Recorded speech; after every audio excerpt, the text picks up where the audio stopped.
How's everything? Good? Yes. Okay. How are you? Good, thank you, Master. Still working as a doctor, yeah? Yes. You did not retire yet? No, I'm Yeah. working full-time now. How come? The kids are about to go to college and that sort of thing. They are growing up, eh? You don't look any older. Say hello, Hamid. Hello to everybody. Hello. This is Hamid, the blue eyes. Yeah. Hey, that's good boy. Good boy. Okay, keep my feet warm then. Thank you.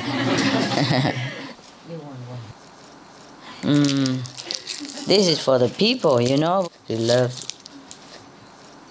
Yeah? Okay.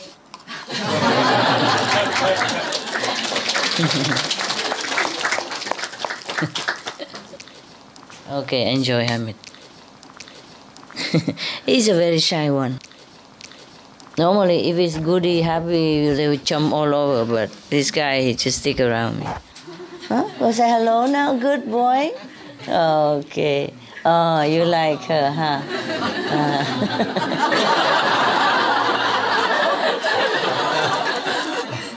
It's cool. It's good. You learn to be friendly, which is good. Now, we are reading some of the Taoist tale. Chang Bo Tuấn was very interested in Buddhism and Taoism. Even when he was a child, he read any book he could get. But his favorite texts were those on meditation and the art of longevity.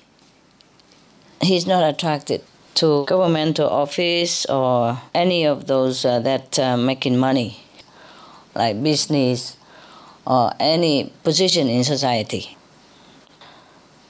So now he went to a mountain called CHINGHAI mountain to study meditation with a Buddhist monk instead. When he was about 60 years old, Chang Bo Tuấn met a Taoist from Sichuan by the name of loihayydep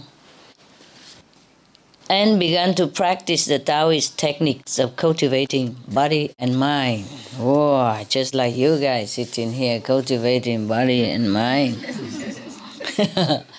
We keep reading it first, huh?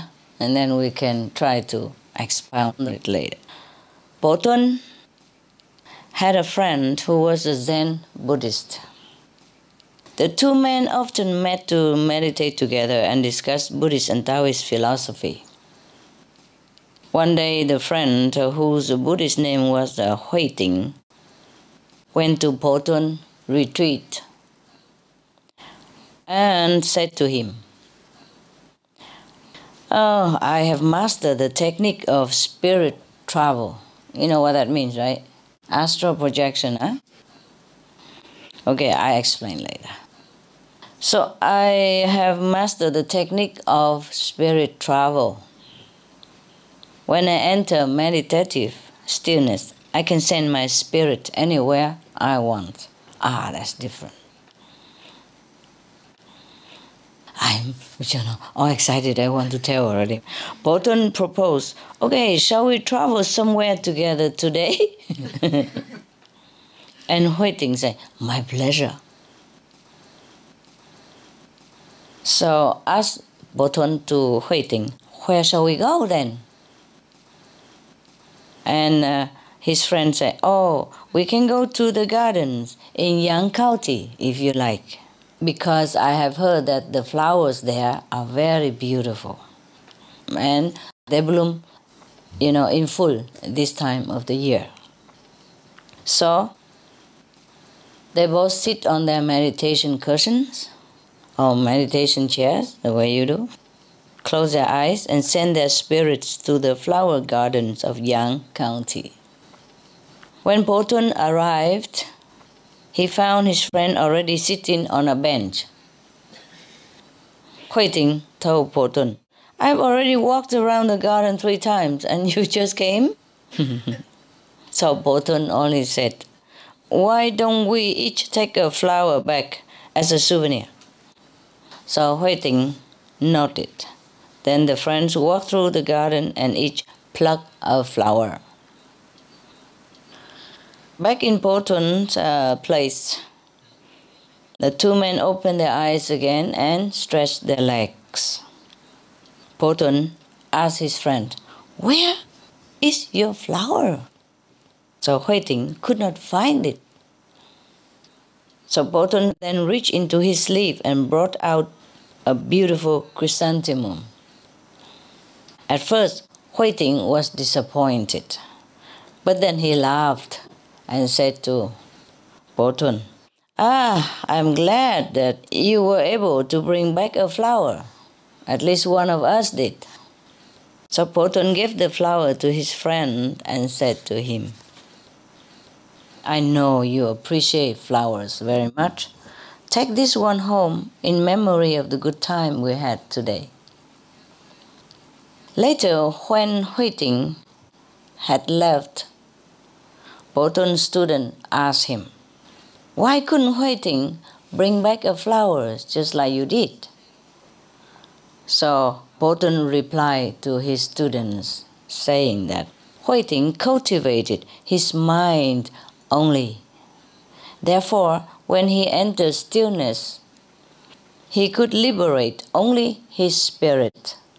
As a result, the entire journey was in his mind only. On the other hand, I cultivate both mind and body. So when my spirit travels, it can take on corporal form and influence reality. That's why I could bring back a flower and he could not. When Chang Potun was about to enter the spiritual realm, he called his students together and said, after I have gone, you should cremate my body. At 99 years of age, he sent his spirit into the immortal realm. After the student cremated his body, they found among the ashes thousands of tiny fragments of bones that glow with a golden hue. This is what the Buddhists call relic, huh? This is a master who lived between 960 and 1270 CE. He's one of the greatest exponents of the Southern Complete Reality School and is the author of the famous internal alchemical classic, THIêN, mean understanding the reality. Anybody travel like that recently? How about that? Any of you cultivated this? No? It is an art that has been lost. Maybe some people still can do that, yeah, but some cannot. Remember the master of Yogananda? After he went to the astral world to be a teacher there, not that his level is astral level, but he's appointed as a teacher in the astral level after he has left this physical one. So he come back to life in the flesh to give Yogananda a touch. And he was very happy.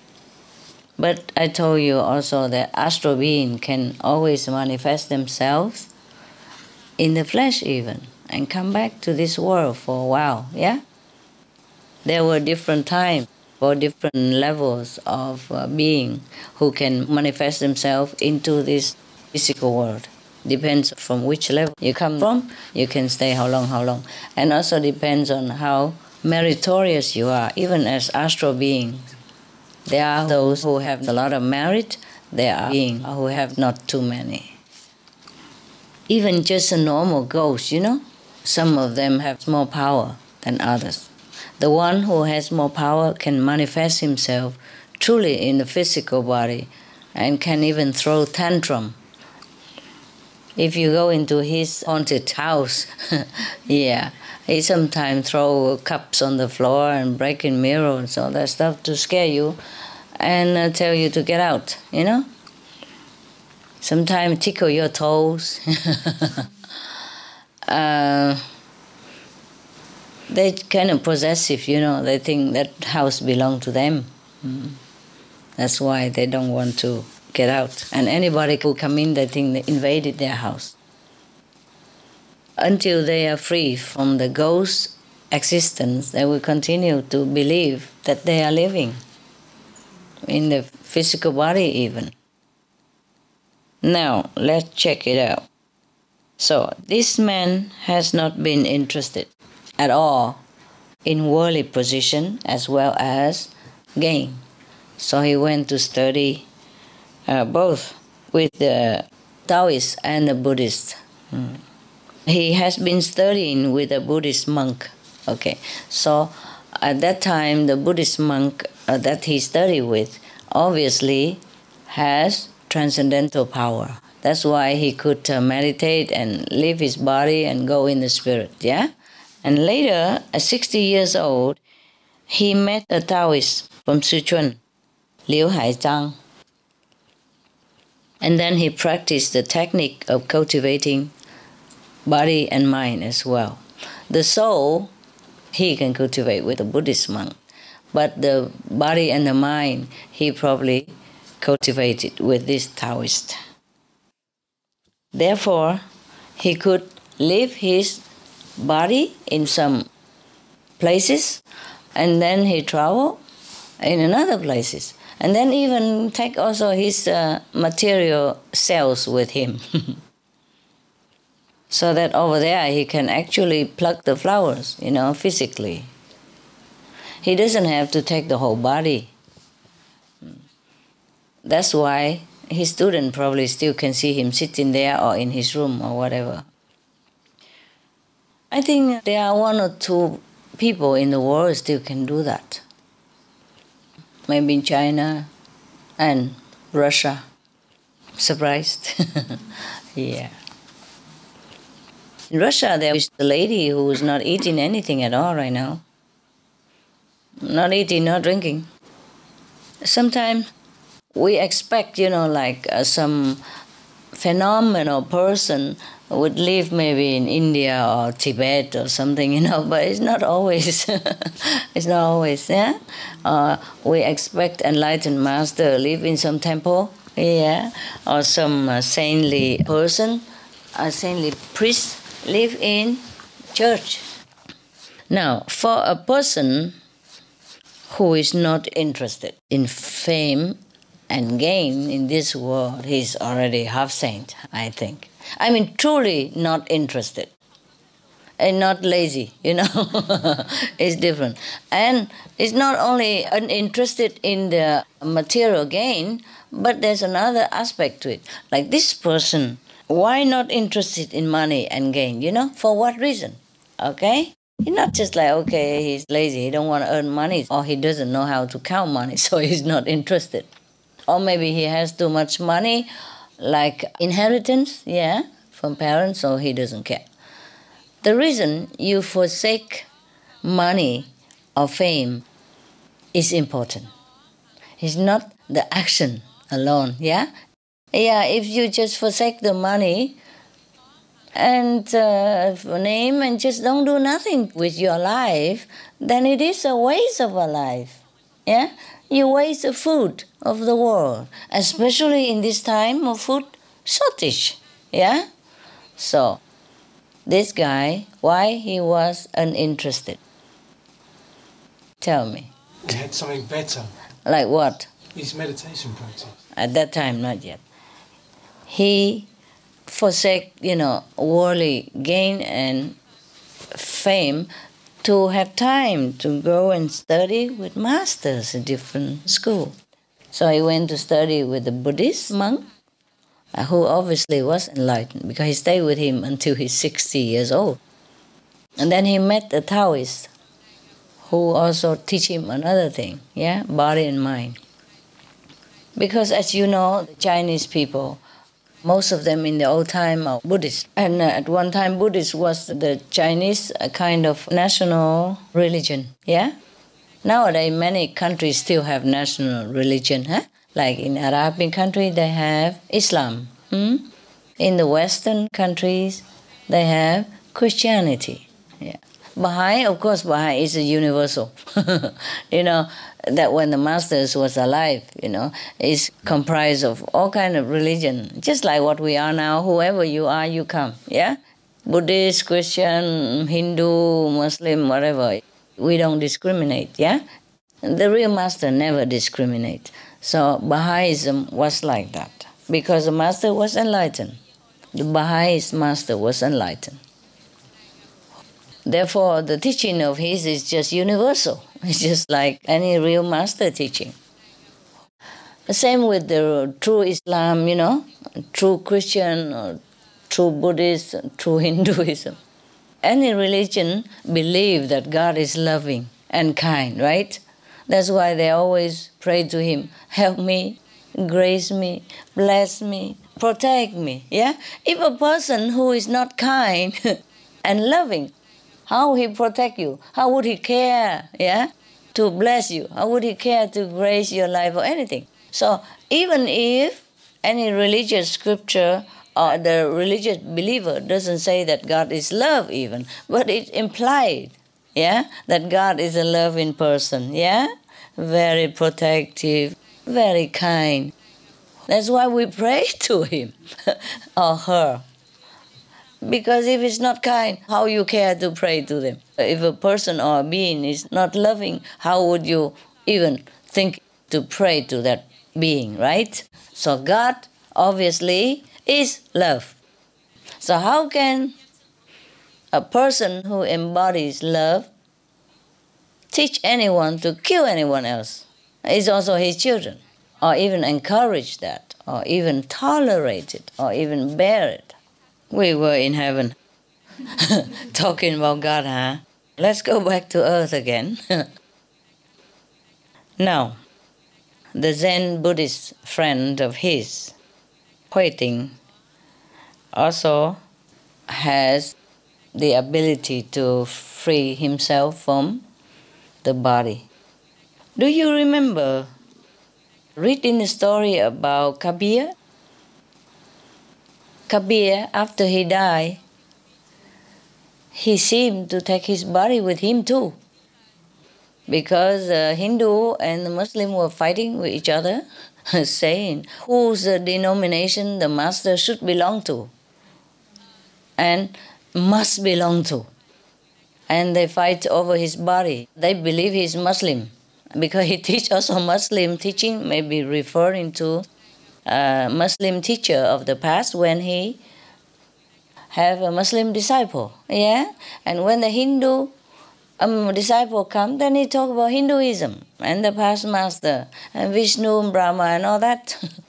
Or maybe celebrate also with the Hindu in the Hindu way. And when he is with the Muslim, then he celebrate with the Muslim in the Muslim way. So both believed that he belonged to them alone.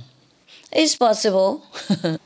So after Kabir died, Muslim and Hindu fight with each other who will take the body to where. So then after discussion for a long time, the body still laying in the coffin waiting. Until next morning, when they decided both to come there to debate about who will take the coffin home. You know, the master body. And then they open the coffin, they see nothing in there. He only saw one rose in the coffin. The body is gone, just one rose. The symbol of love, unification. Love is only one. There's no Muslim, there's no Hindu. The Master wanted to leave the message like that. It could be that the Master took his body with him. It could be that some wise, very enlightened disciples had taken the body with him while everybody was debating and not looking.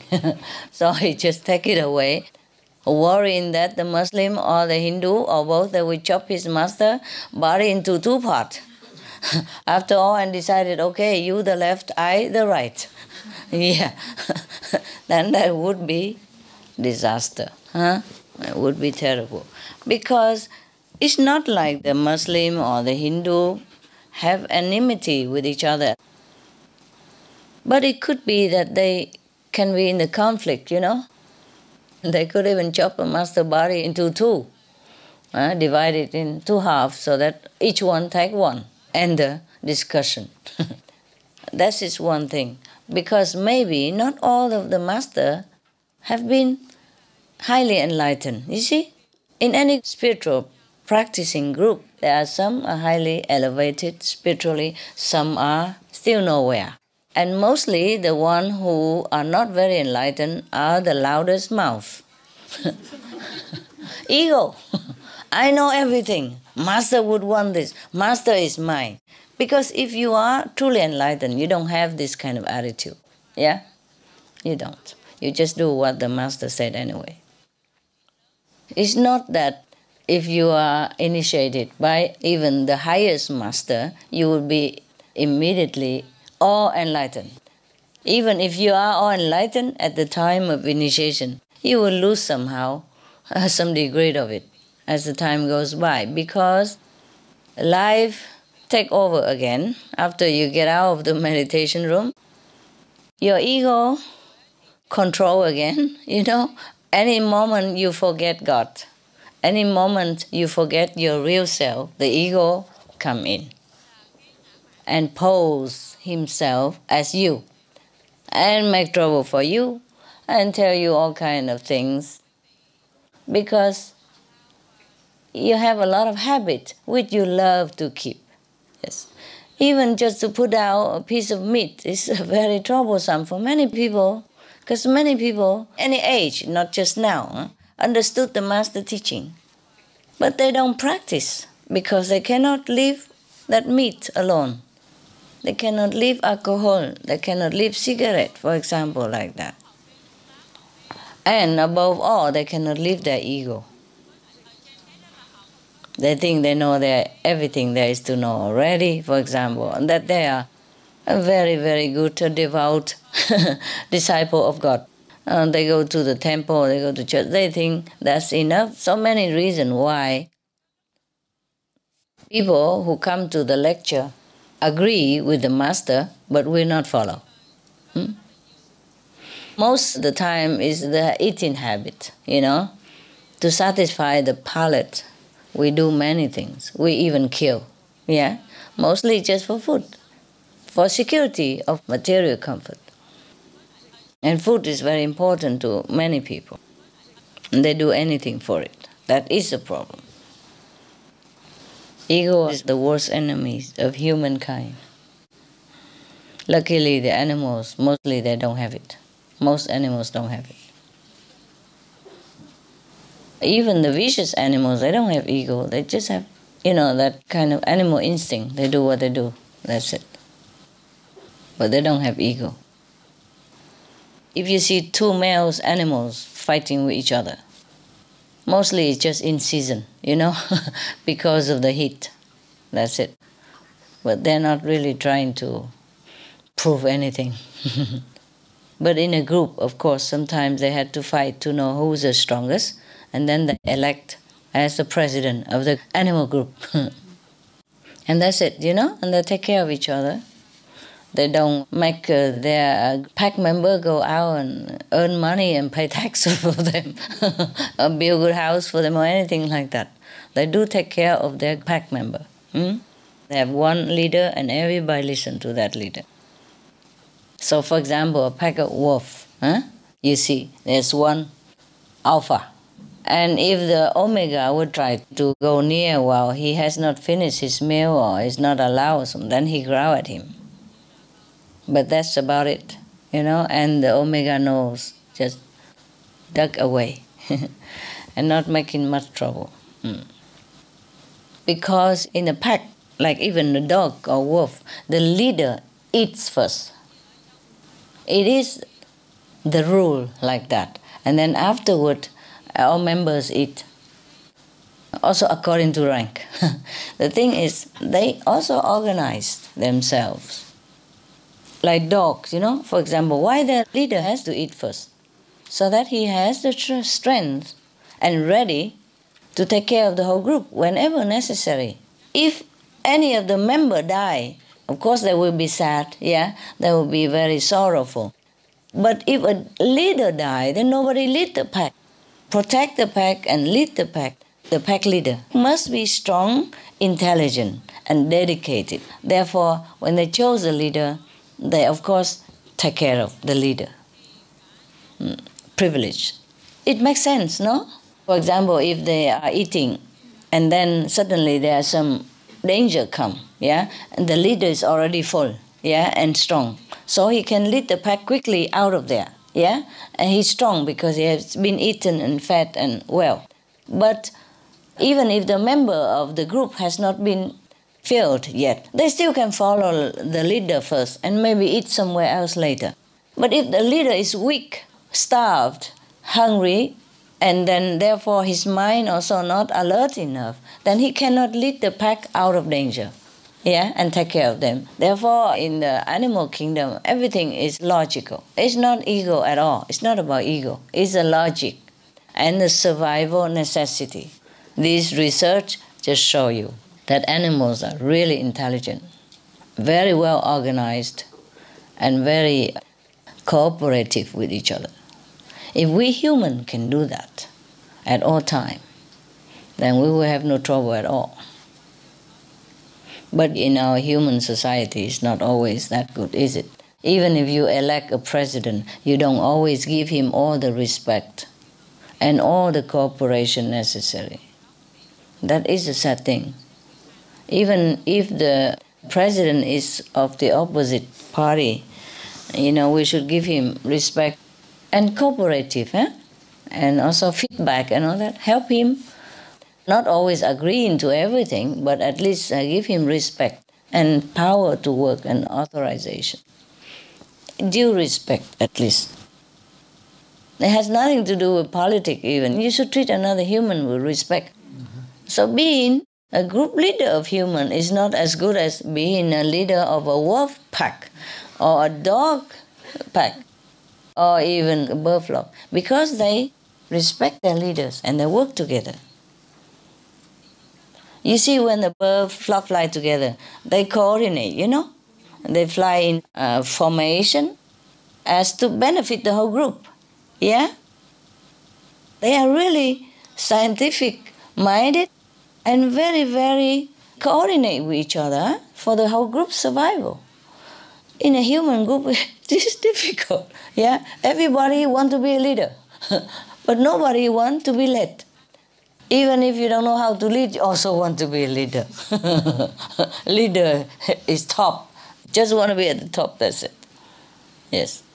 But birds, they really cooperate so that they can survive together. The pack always go together and always in order. And this is something that we humans must also learn a little bit from the animal. Well, let's go back to the Zen Buddhist monk. Maybe he's not monk, he's just a person. He studied Zen Buddhism and he probably meditated a lot. So he went there to see his friend, who is now also probably practicing Taoist way of life. Either way is okay, Taoist or Buddhist. As long as you practice well, then you can free your spirit from the shackle of this physical prison. And then you can go anywhere you want. You could go to heaven, of course. Yes, that we would prefer. I would prefer. Than spending time and go to a garden and pluck the flower and come back to show that you've been there. It's also fun, perhaps. But would you exchange that for going to heaven? No. These kind are astral magical power. you practice well, you can do that. Yes. You can walk on water. Yes. You can disappear into the wall and come out the other end again. You can do all kinds of things. Yes. But it's not necessary, yes, to have those in order to be liberated in one lifetime or to go to a higher level. To go to the higher level, in fact, we have to forsake all this. Otherwise, we enjoy it too much. You know, we like it. So much freedom in the physical realm. It feels fun, you know. Imagine, sit here and just suddenly disappear into the ground and gone out to somewhere else, you know, a few minutes later, scaring everybody, you know, and then suddenly come back again, just appear from nowhere. Or flying in the air, or, you know, changing yourself into a cat or dog or whatever shape. So a Zen Buddhist who has practiced obviously many long years in order to disappear and go to the garden far away, yes. So now one has mastered the art of going there, so he went so fast that the second person lagged a little bit behind. He said, I already walked around the garden 3 times. That is another piece of ego cheesecake, yes. In the beginning, he already demonstrates some ego. He come to see his friend, yeah, and to discuss Buddhism and Taoism. Instead, he said, you know, I have mastered the art of astral projection. That's what we call it now in the modern time. Astral projection means you can go in your astral body, yeah, and go somewhere else and come back. Immediately he boasted like that to his friend, thinking that the other one cannot do it. He couldn't imagine his friend also can. So they both agreed to go, fine. And then, over there, he demonstrated his ego again. He didn't even wait for his friend. He went so fast. Not only he sat there already, he has to tell him that he has walked around the garden 3 times. Oh, what for saying that? 1 time would be enough, don't you think? Now, this guy, he went 3 times. For what reason? To show off. So, first of all, he went to show off in the temple, yeah? To see his friend.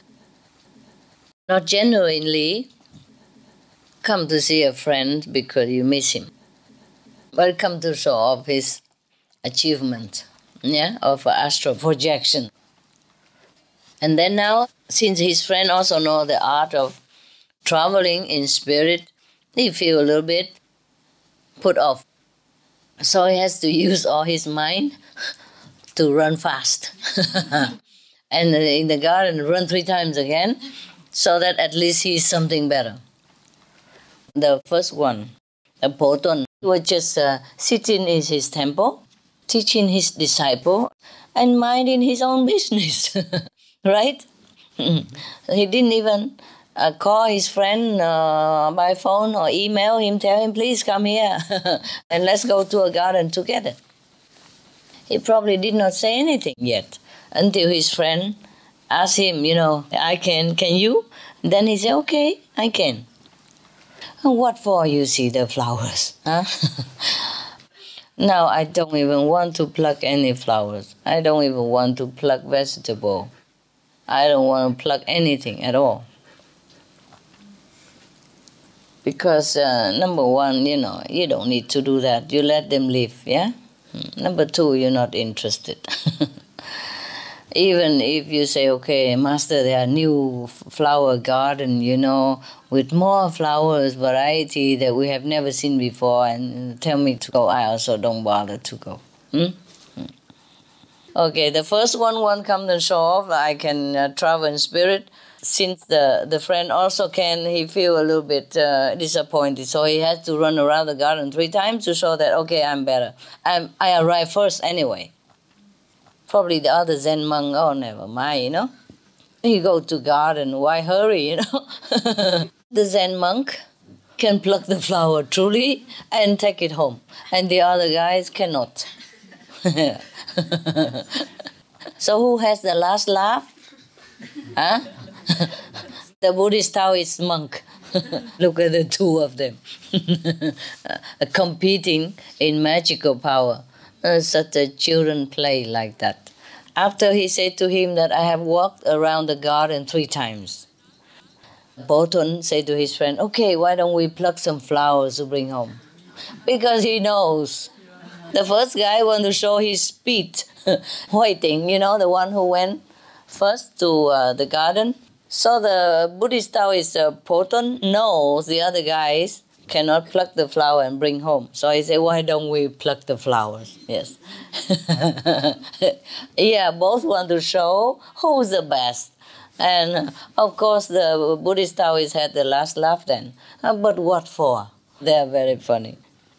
He knows it immediately. Therefore, after they arrived back at the Boton's quarter, the Buddhist Taoist quarter, immediately asked the Buddhist, where is your flower? You can smell the E. The E that did not go yet.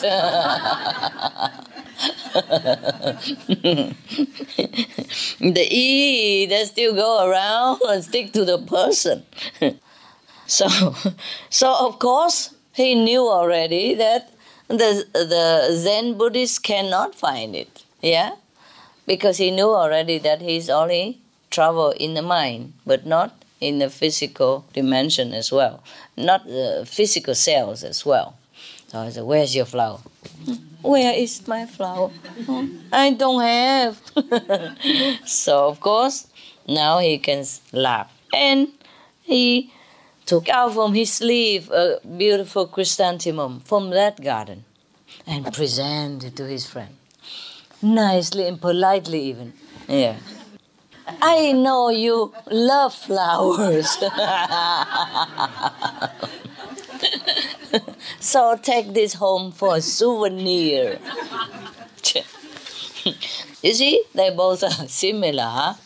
When his friend told him that he has been here long ago and walked around the garden 3 times already, the Boton or the Buddhist Taoist also doesn't say anything, you know.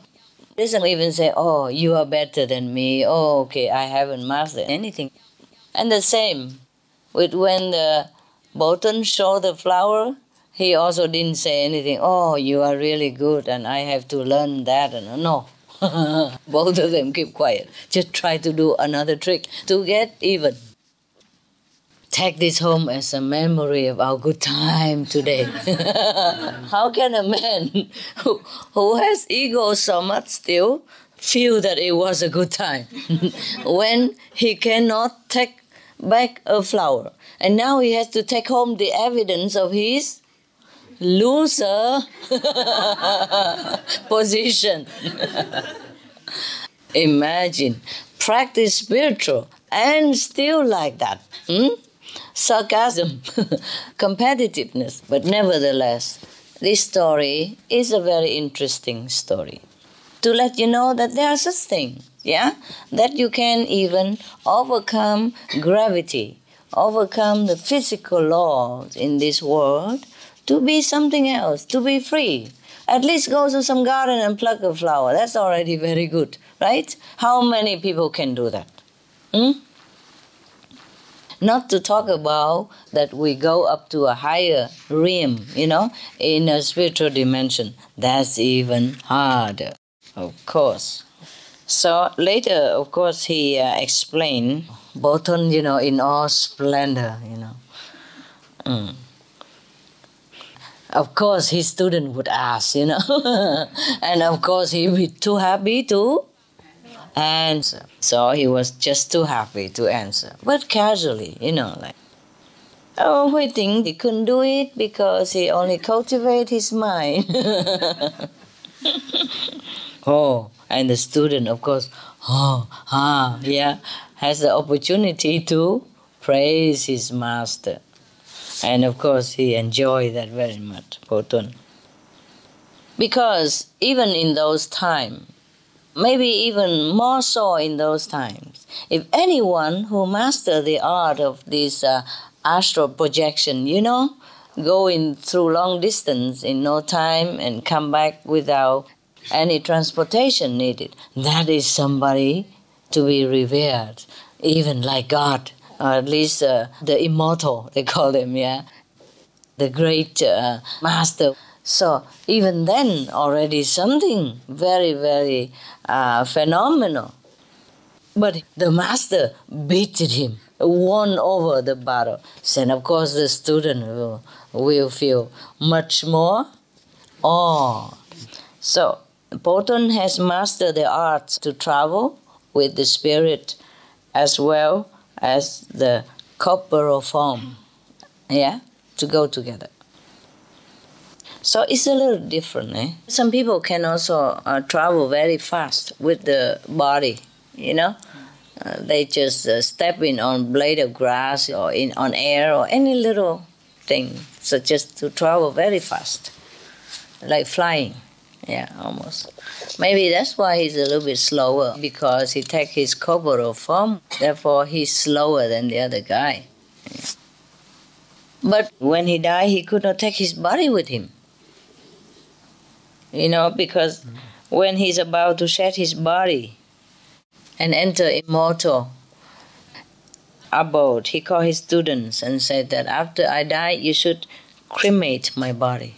So after all, he couldn't take his body with him. If he could take his body to the garden, why don't just take it anywhere else? Has to cremate the body.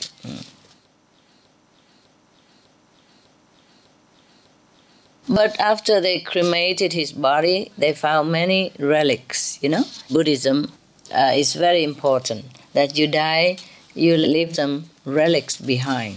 Legend, like Buddha, when he died, he left a lot of relics. Relics is something left over from your body, which look like jewel, like pearl or shining, or some golden color. So we see here that even the master cannot take his body with him. Maybe one of the highest disciple understood the problem, so he took his body away and let him rest in peace somewhere else. Because when the master was alive, he teach peace, right? And harmony between religions and even between men. So why should he, at the stage of nirvana, has to witness such a fight, in front of his coffin? Imagine how illogical, and how defaming for the master. So you can tell that even you follow a master, but if you are not enlightened enough, then you also do a blunderous thing, right? So don't be like those. And if you have magical power, don't bother competing. I say to you, stay away from it, so that we can transcend and go to a higher realm, okay? The master who could take his body to the flower garden could not take it to where? Heaven. That's it. So in order to practice true longevity, we have to enter eternal life, not this kind of live a little longer. Because he practiced here, he went to cultivate meditation and the art of longevity. He was interested in it. So he studied with the Buddhists and the Taoists, both. But he died, like everybody else, at the age of 99. That's pretty good.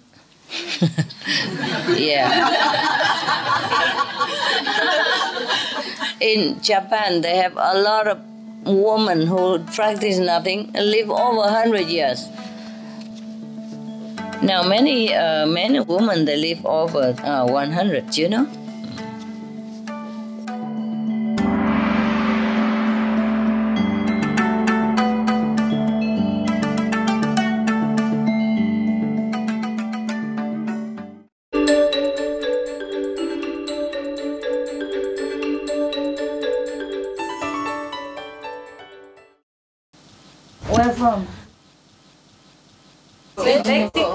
From Mexico. Yes, Mexico. Yo estoy emocionada. Yeah, sí. Yes. Yo también. Bendita sea, maestra. Gracias. Bienvenido. Muchas. We love you. I love you too. I love you too. Mexico, Bangkok. Yeah. Gentle Canadian. Very gentle. Everywhere is the same. Same. Australia, far away, nice. Happy?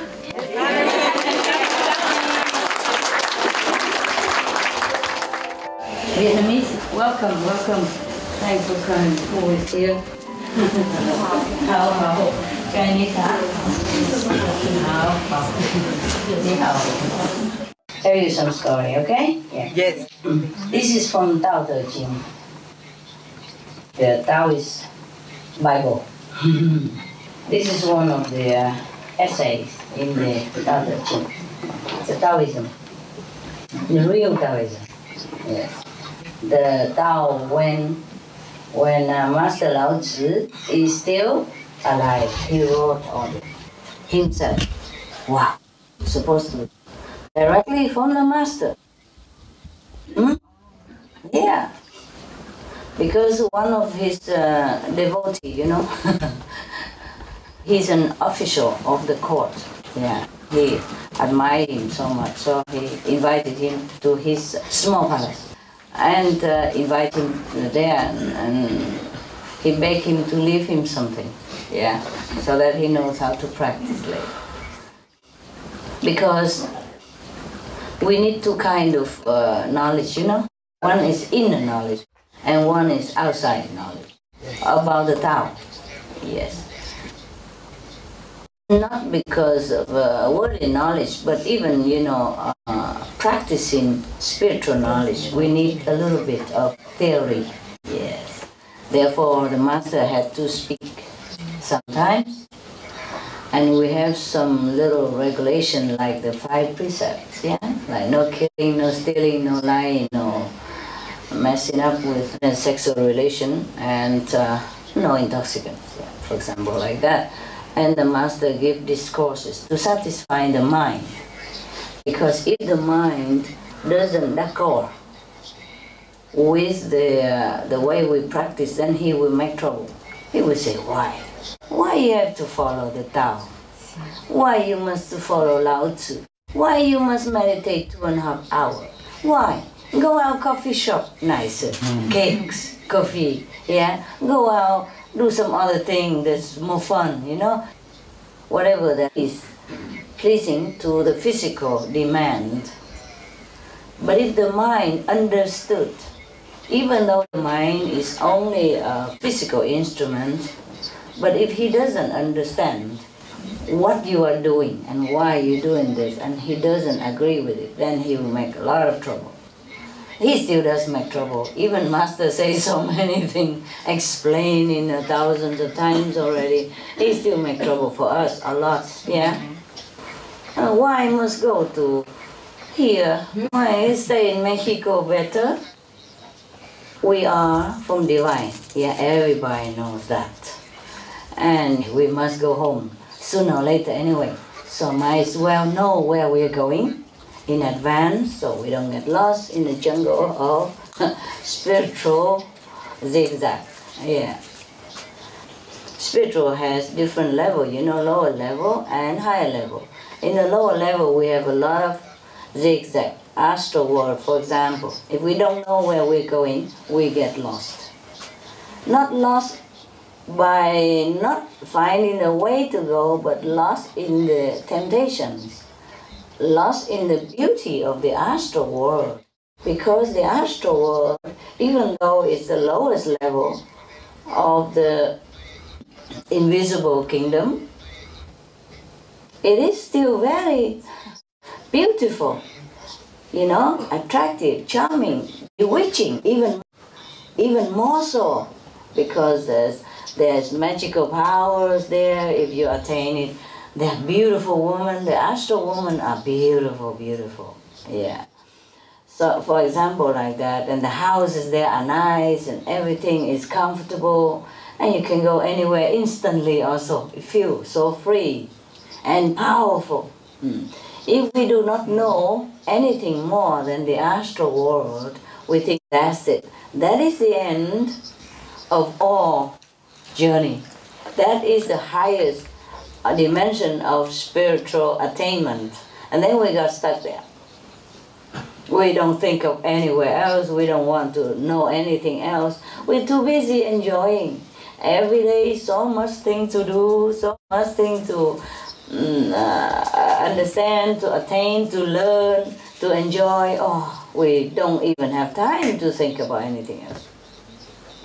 Therefore, spiritual practitioners need to understand.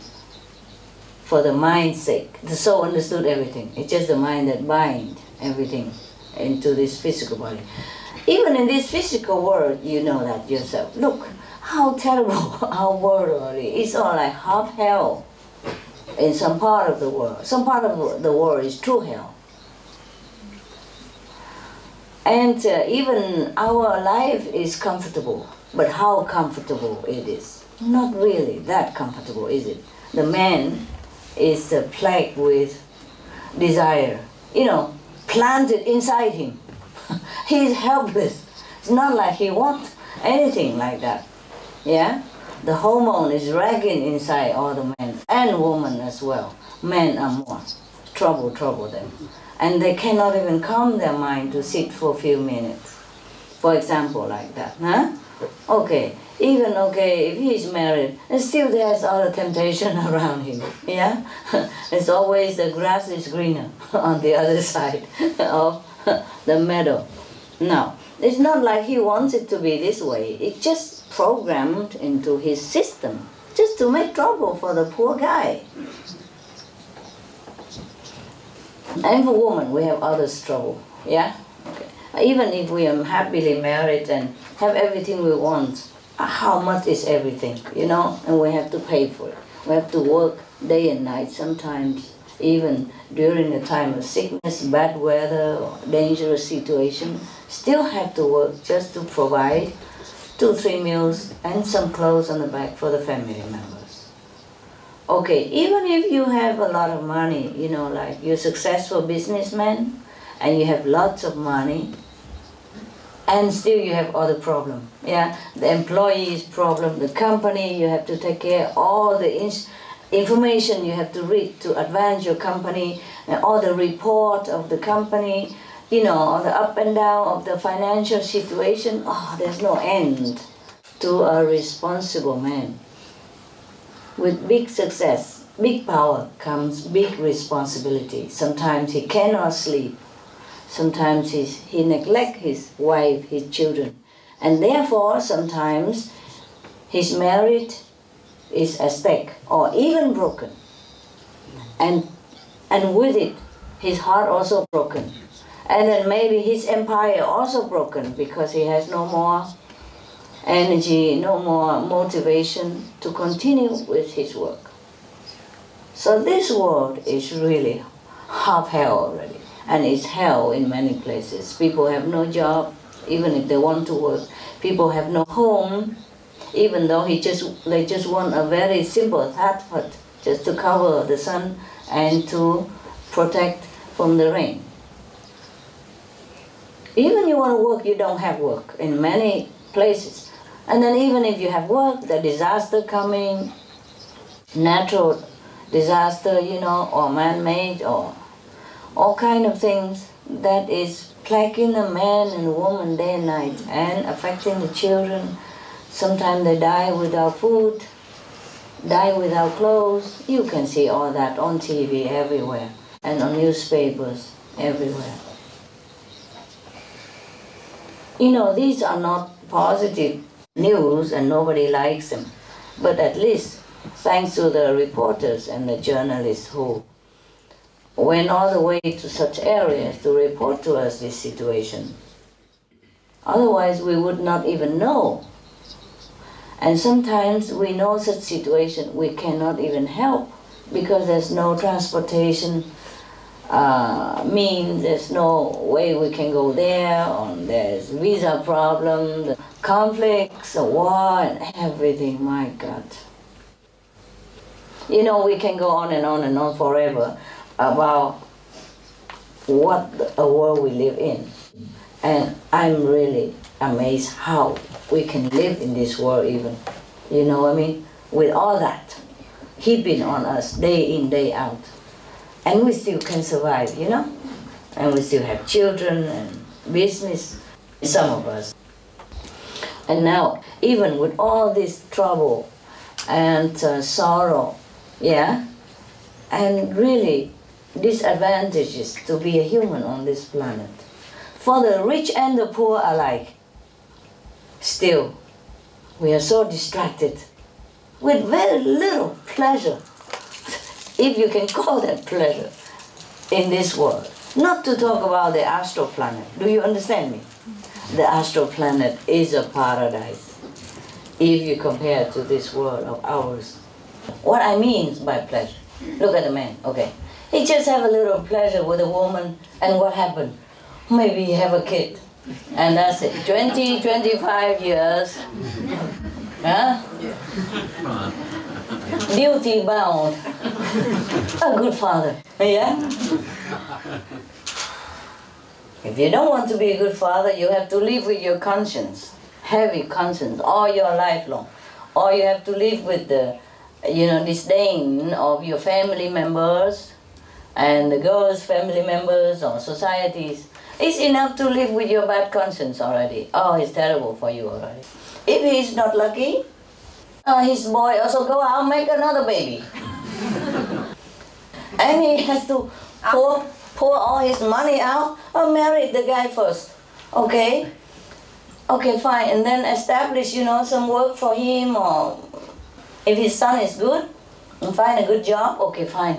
Maybe he's free, partially, fine. But if the son is not working, then grandpa, I have to pay, for the whole family. Now, 2 more extra, and maybe they make more, 3, 4 afterward. You see what I mean? Yeah.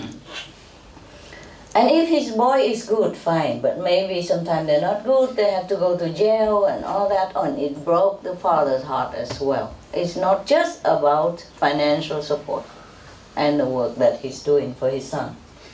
Or daughter even. Do you understand me? Okay. Yeah. If you have daughter, it's even more worry, Don't let him degrade your family name.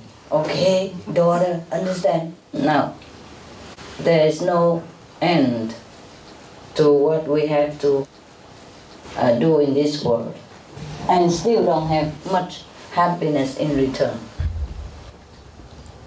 Sometimes you ask the man, say, yeah, I'm very happy. Ask a woman, no. Same couple, So we have to ask a second opinion from the second half. Otherwise you don't know. Women are more sophisticated. We are also happy, we are also easygoing, but we are more demanding. Not demanding in a bad way, but for us, to be happy is not just to have food, Not just to have grown up and established children. Not just to have beautiful clothes to wear now and again, and not just to have a lot of money in the bank. We need affection, We need love from the men of our life, from the children, from friends. We need friends. We need affection a lot. Man, easy. I remember seeing the film called 6 Days, 7 Nights, with Harrison Ford and NHhäC. She was reporting about what makes women happy. It's a woman magazine, I guess. So she was telling him what and what to make women happy, for example. And he said, well, for us it's easy. Man, it's easy. You just show up and we're happy. The man is easier to please. He has his home, he has a wife there, faithful to him, he have, obedient children and a good job. That's all he wants. Not necessarily being famous or anything. No. It's easy to be satisfied. Too easy, perhaps. So sometimes women do not understand him because he looks so happy-go-lucky. And while we are boiling inside with things that we don't feel that is up to our standard. But he's always happy. Honey, I'm home. There's something to eat. That's it. He comes home from work, he has something to eat, and he has a television and a remote control. Is that correct? Huh? Got it, yes. And maybe a case of non-alcoholic beer does help. Does make his life more bright and colorful. Before Master CHINGHAI, he has a case of beer with alcohol in it. And now, okay, he forsake the alcohol to be a more noble person, but it helps if you have a case of non-alcoholic beer. That will do too, yeah? As long as it looks like beer. Yeah. And he would be very happy, you know. There will be no one else more happy than this guy.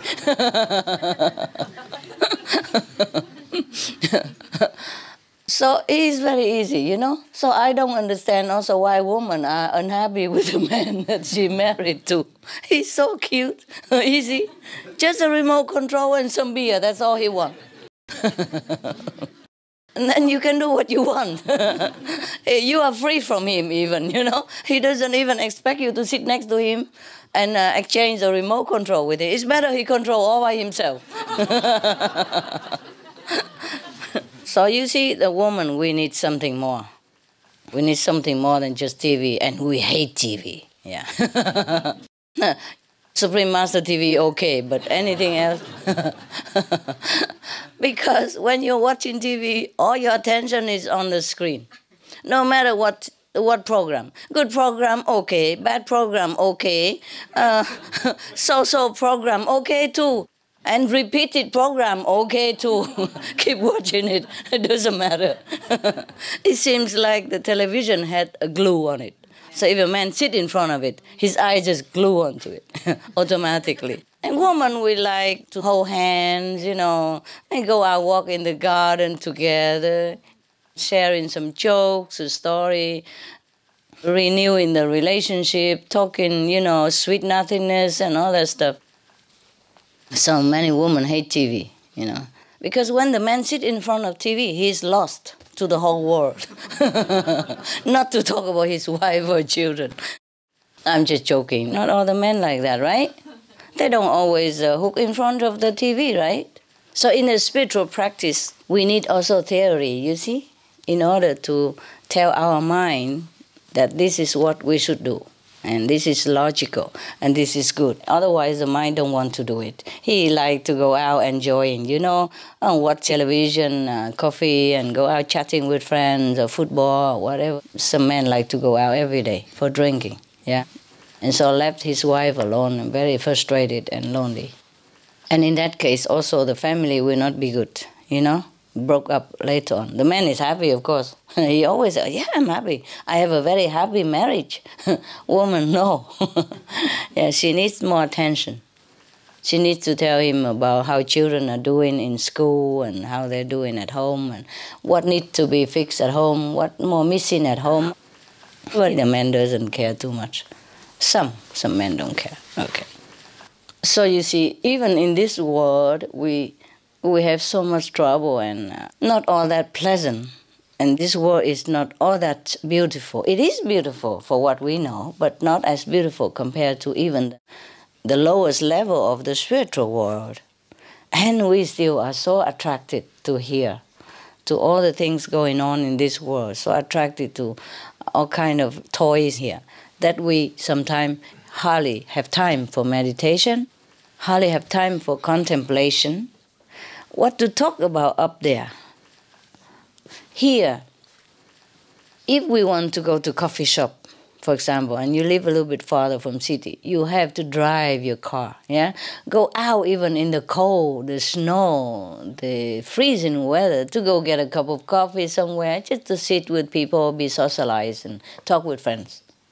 In the astral world, to go somewhere, no need car, no need, you just can think and you go there. Or you have some other quicker instrument.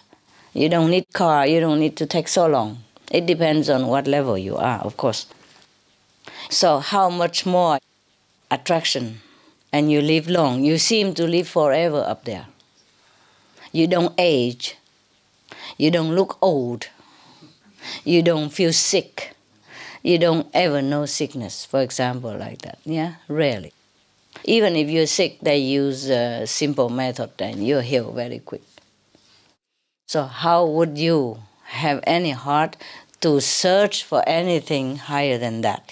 Even though you know in the astral world, you would know that, okay, after a couple of 100 years or 1,000 years, you will die. Yeah, but then you still don't want to search for eternal life. Even here, we know maximum we live about 100-something years. We still don't want to seek eternal life. Not to talk about astral world. Therefore, the theory of practice is very important to reason with the mind. Because a master who comes into this world cannot use magical power, cannot use anything to attract people, except when he's already disciple. Then the master help inside. They're together. Once they already agree, yeah, to go together back home, then the master can do many things for him. As far as the law of karma concerned, the master can give and take, you know, make and break also. Is more flexible with the disciples. But otherwise, it's difficult. So the master come here, it's not easy. Yeah, have to reason with the mind also. Yes, the soul understand, the mind make trouble. Even after initiation, the mind still continue make trouble. Yeah, you just at home, sometimes you sit only 5 minutes and then you think of many other things.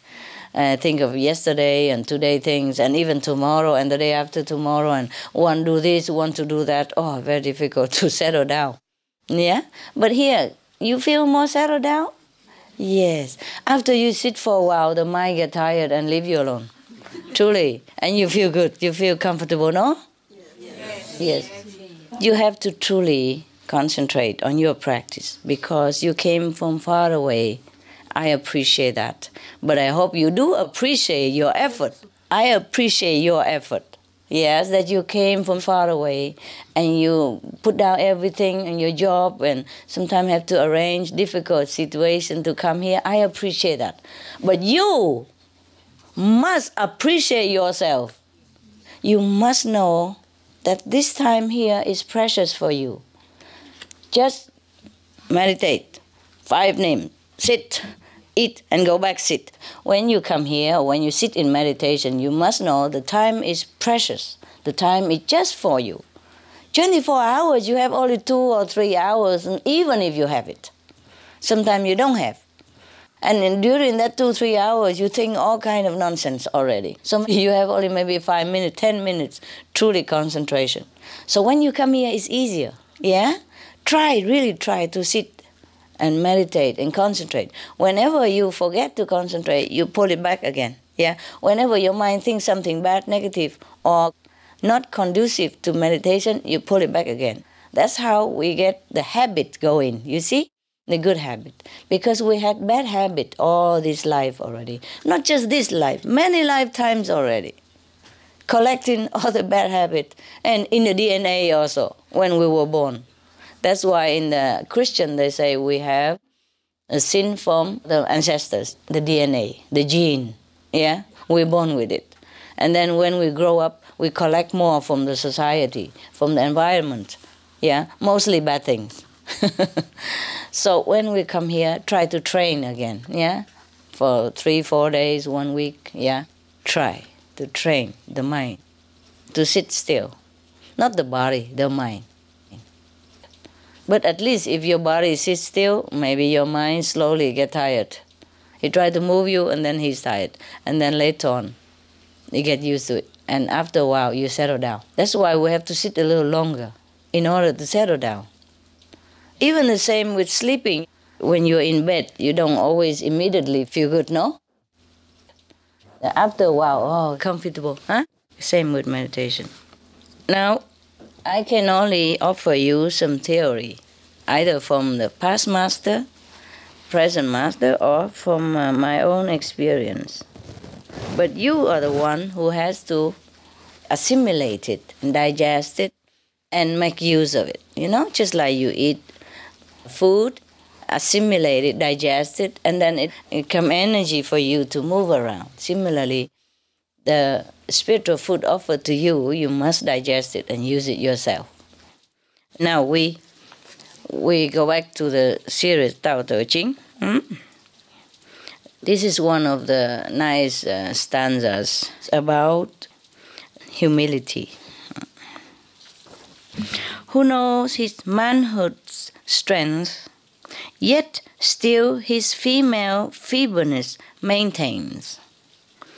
As to one channel flow the many drains, all come to him, or beneath the sky. Thus he the constant excellence retains, the simple child again, free from all stains. Who knows how white attracts, yet always keeps himself within black's shade. The pattern of humility display in view of all beneath the sky. He in the unchanging excellence array, endless return to man's first state has made. Who knows how glory shines, yet love's disgrace, nor ever for it is pale. Behold his presence in a spacious vale, to which men come from all beneath the sky. The unchanging excellence completes its tale, the simple infant man in him we hail. This is about simplicity and humility. In the beginning, it says something like, okay, who knows his manhood's strength, yet still his female feebleness maintain. As to one channel flow the many drains, all come to him, all beneath the sky. Thus he the constant excellence retains, the simple child again, free from all stains. Now let's check it out.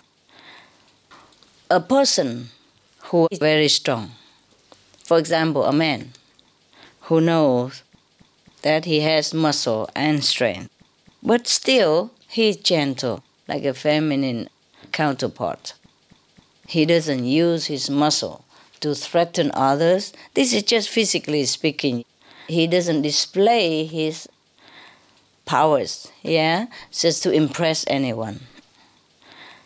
On the contrary, he is gentle, and sweet, as if he has some feminine quality in him.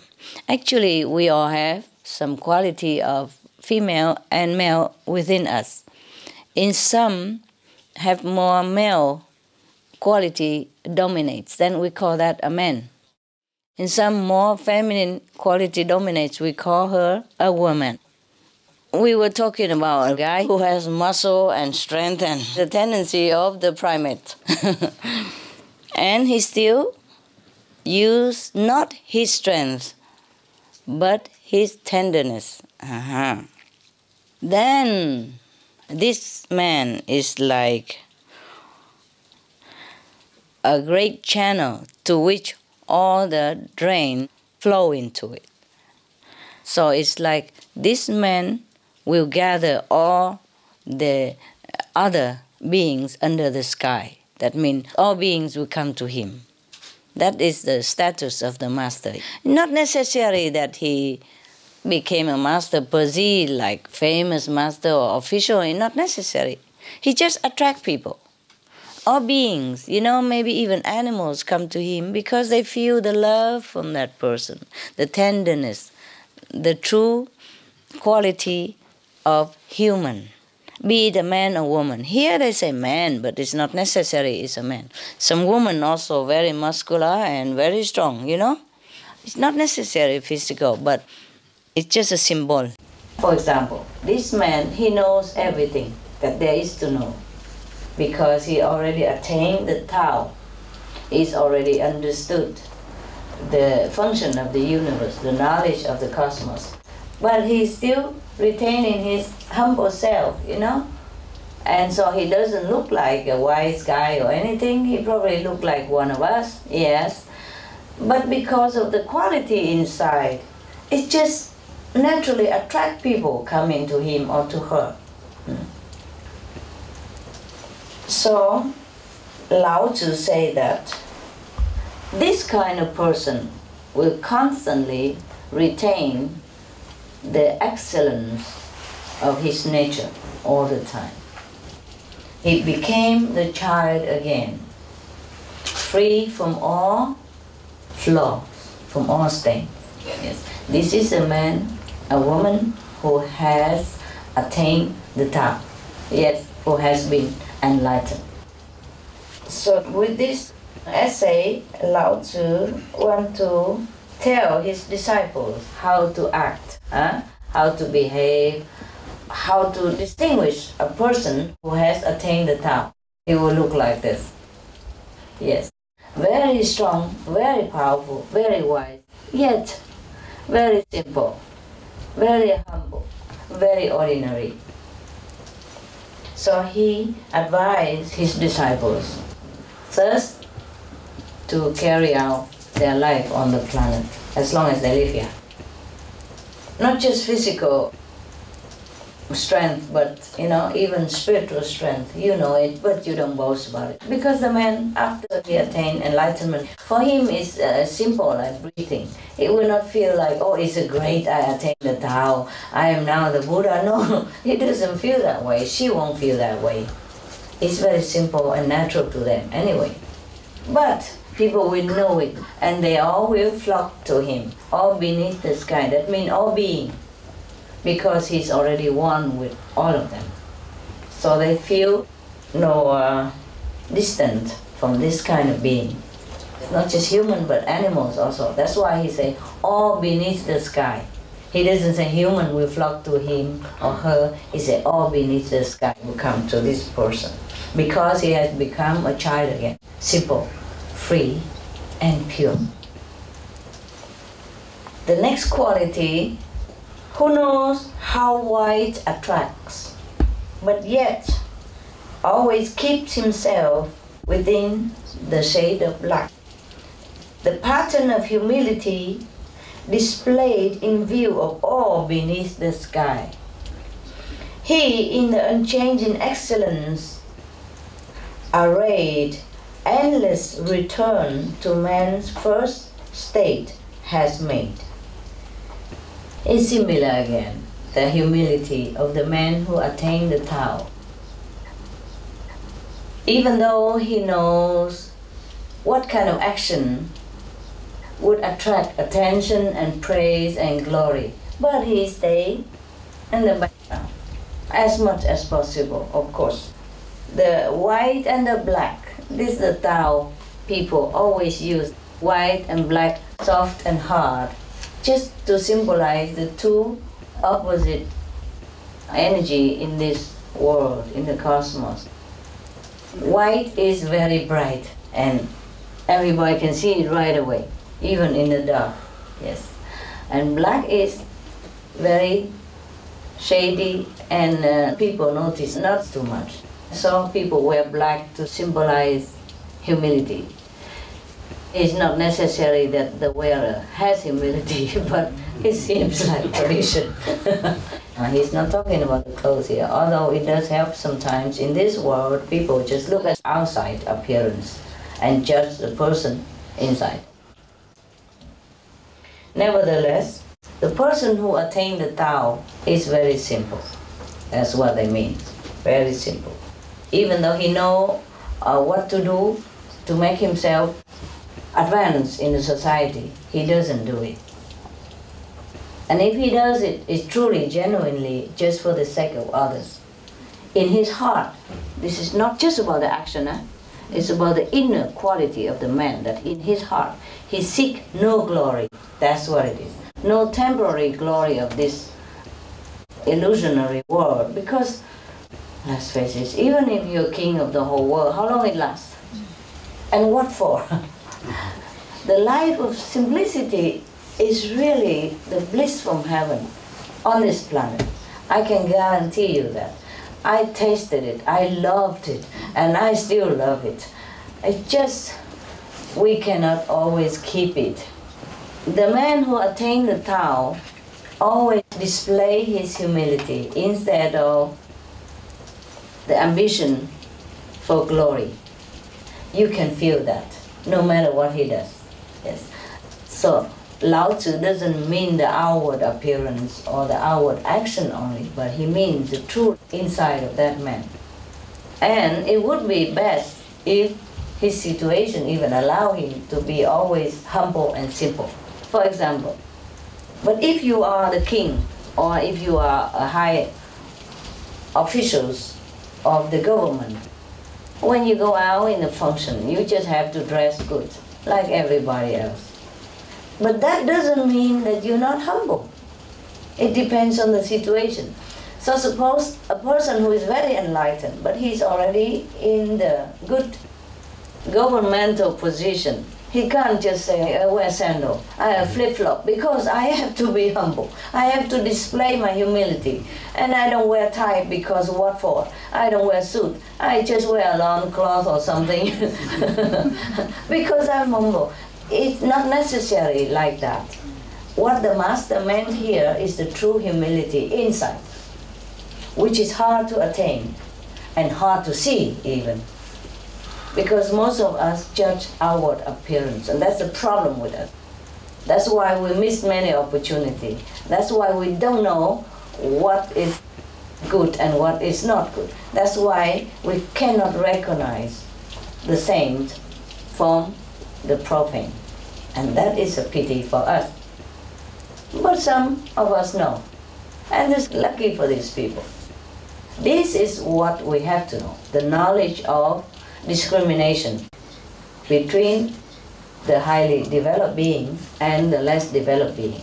That's very good for us. If we want to follow the Tao, if we want to be in the company of the saints and of the wise, then we must discern this. And we treat others with love and respect, normal. But we treat the saints differently. We have to adhere to them. We must be with them in order to nourish our spiritual practice. The supportive energy of the same mentality is very, very good for us. In any endeavor, not just spiritual practice. He in the unchanging excellence array, endless return to man's first state has made.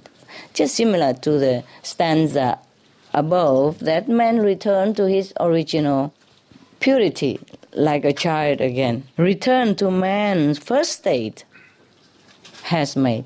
The primordial state of manhood, of human, of being, is the original self. So he will return to that. Whoever always adhere to the primordial excellence, the cosmos excellence, will retain the innocence of childhood all the time. Now we come to the third stanza. Who knows how glory shines, yet loves disgrace, nor ever, for it is pale. Behold his presence in a spacious veil, to which men come from all beneath the sky. The unchanging excellence completes its tale. The simple infant man, in him we hail. The man, the woman, the being who knows that in this world, power, glory, does attract attention of people and does glorify him. But he prefers the humble, the ordinary life, and not seeking to glorify himself personally or officially. The one who knows the power of glory in this world, yet do not seek to find it. This is the man who has returned to the simple, infant state of his mind, to which man come from all beneath the sky. This kind of man will attract all beings to his feet, even though he doesn't want it. The less glory he seeks, the more glory he will gain. Not in a sense of a worldly gain, but in some different kind of glory. The glory of love, the glory of unconditional services. He will attain all that. All will flock to him because he has returned to his infant state of mind, or pure or innocent. So similarly, we the practitioner should try to adhere to this principle. In the beginning, we understand that as a principle only, as a theory, but later on, as our practice progress and our spiritual level rise up, and our mind more purified, our understanding of the Tao expands, then we will just become that. We will naturally become an infant again. So there's no need for us to even do anything to attain it. In the beginning, we try to adhere to it, we understand it, and we try to practice it, and later on become our true nature. As we practice spiritually along the way, our understanding will be more and more expansive, and then this will become natural. We will become just humble, naturally humble, no ambition for glory, for fame, for gain in this world anymore. That will be a normal state of us, and that is when we attain the complete Tao. I like Tao Te Ching because it's very simple. It's one of the most sophisticated Bible of the world, the most famous, the most translated, the most loved, yet it's very simple, like in plain language, and everyone can understand it. At least the translation into English is simple. Even though the translators have tried very hard to make it more poetic and more sophisticated, even then it's still as plain as my nose that you can see. All right, you retain this state of mind and meditate, okay?